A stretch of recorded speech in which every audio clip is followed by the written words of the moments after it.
جس نے گر کر اور لڑک کر آواز پیدا کی۔ حبشی بدکا اور اس طرف آیا۔ وہ جیوں ہی جھاڑی میں چھپے ہوئے چاپا مار کے سامنے آیا، اس کی گردن ایک بازو کے شکنجے میں آ گئی اور ایک خنجر اس کے دل میں اتر گیا۔ چاپا مار کچھ دیر وہاں رکے اور احتیاط سے آگے چل پڑے۔ ام عرارہ کے لیے تیاری ہو چکی تھی۔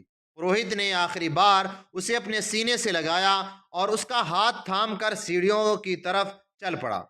باہر کے 4 حبشی مردوں اور لڑکیوں کو پتھر کے سر اور چہرے کے منہ میں روشنی نظر آئی۔ وہ منہ کے سامنے سجدے میں گر گئے۔ پروہت نے اپنی زبان میں اعلان کیا اور مین سے اتر آیا۔ ام عرارہ اس کے ساتھ تھی، اسے قالین پر لے گیا۔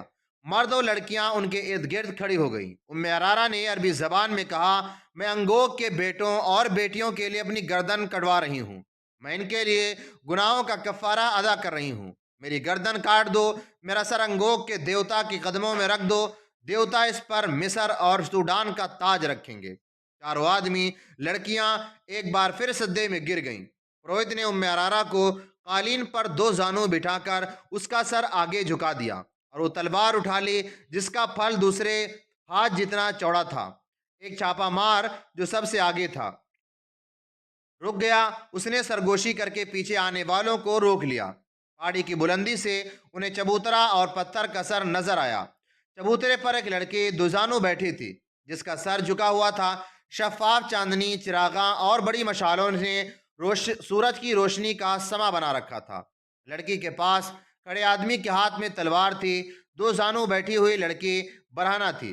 اس کے جسم کا رنگ بتا رہا تھا کہ حبشی قبیلے کی لڑکی نہیں۔ چھاپا مار دور تھے اور بلندی پر تھے، وہاں سے تیر خطا جانے کا خطرہ تھا، مگر وہ جس پہاڑی پر تھے اس کے آگے ڈھلان نہیں تھی بلکہ سیدھی دیوار تھی جس سے اترنا ناممکن تھا۔ وہ جان گئے کہ لڑکی قربان کی جا رہی ہے اور اسے بچانے کے لیے وقت اتنا تھوڑا ہے کہ اڑ کر پہنچے تو اسے بچا نہیں سکیں گے۔ انہوں نے چوٹی سے نیچے دیکھا تو وہاں ایک جھیل نظر آئی۔ انہیں بتایا گیا تھا کہ وہاں ایک جھیل ہے جس میں مگر مچھ رہتے ہیں۔ دائیں طرف ڈھلان تھی، وہ بھی تقریباً دیوار کی طرح تھی۔ وہاں جھاڑیاں اور در تھے۔ انہیں پکڑ پکڑ کر ایک دوسرے کے ہاتھ تھام تھام کر وہ ڈھلان اترنے لگے۔ ان میں سے آخری جاباز نے اتفاق سے سامنے دیکھا۔ چاندنی میں اس کی چوٹی پر اسے ایک حبشی کھڑا نظر آیا۔ اس کے ایک ہاتھ میں ڈھال تھی اور دوسرے ہاتھ میں برچی جو اس نے تیر کی طرح پھینکنے کے لیے تان رکھی تھی۔ چھاپا ماروں پر چاندنی نہیں پڑ رہی تھی۔ حبشی ابھی شک میں تھا۔ آخر چھاپا مار نے کمان میں تیر ڈالا اور رات کی خاموشی میں کمان کی آواز سنائی دی۔ تیر حبشی کے شہرگ میں لگا اور وہ لڑکتا ہوا نیچے آ گیا۔ چھاپا مار ڈھلان اترتے گئے، گرنے کا خطرہ ہر قدم پر تھا۔ پروہت نے تلوار کی دھار ام عرارہ کی گردن پر رکھ دی اور اوپر اٹھائی۔ لڑکیوں اور مردوں نے سجدے سے اٹھ کر 2 زانو بیٹھے ہوئے پرسوز اور دھیمی آواز میں کوئی گانا شروع کر دیا۔ ایک گونج تھی جو اس دنیا کی نہیں لگتی تھی۔ پہاڑوں میں گھری ہوئی اس تنگ سی وادی میں ایسا طلسم طاری ہوا ہو جا رہا تھا جو باہر کے کسی بھی انسان کو یقین دلا سکتا تھا کہ انسانوں کی نہیں، دیوتاؤں کی سرزمین ہے۔ پروہت تلوار کو اوپر لے گیا۔ اب تو 1-2 سانسوں کی دیر تھی۔ تلوار نیچے کو آنے ہی والی تھی کہ ایک تیر پروہت کے بغل میں دھس گیا۔ اس کا تیر والا ہاتھ ابھی نیچے نہیں گرا تھا کہ 3 تیر بیک وقت اس کے پہلو میں اتر گئے۔ لڑکیوں کی چیخیں سنائی دی، مرد کسی کو آواز دینے لگے۔ تیروں کی ایک اور باڑھ آئی جس نے 2 مردوں کو گرا دیا۔ لڑکیاں جدھر منہ آیا ادھر دوڑ پڑی۔ ام عرارہ شور گل اور اپنے ارد گرد تڑپتے ہوئے اور خون میں ڈوبے ہوئے جسموں سے بے خبر سر جھکائے بیٹھی تھی۔ چھاپا مار بہت تیزی سے دوڑتے آئے، چبوترے پر چڑھے اور ام عرارہ کو ایک نے اٹھا لیا۔ وہ ابھی تک نشے کی حالت میں باتیں کر رہی تھی۔ ایک جاباز نے اپنا کرتا اتار کر اسے پہنا دیا۔ اسے لے کر چلے ہی تھے کہ ایک طرف سے 12-13 حبشی برچیاں اور ڈھالیں اٹھائے دوڑتے آئے۔ چھاپا مار بکھر گئے۔ ان میں 4 کے پاس تیر کمان تھی۔ انہوں نے تیر برسائے، باقی چھاپا مار ایک طرف چھپ گئے اور جب حبشی آگے آئے تو عقب سے ان پر حملہ کر دیا۔ ایک تیر انداز نے کمان میں فلیتے والا تیر نکالا، فلیتے کو آگ لگائی اور کمان میں ڈال کر اوپر کو چھوڑ دیا۔ تیر اوپر جا کر رکا تو اس کا شعلہ جو رفتار کی وجہ سے دب گیا تھا، رفتار ختم ہوتے ہی بھڑکا اور نیچے آنے لگا۔ میلے کی روشنی ابھی ماند نہیں پڑی تھی۔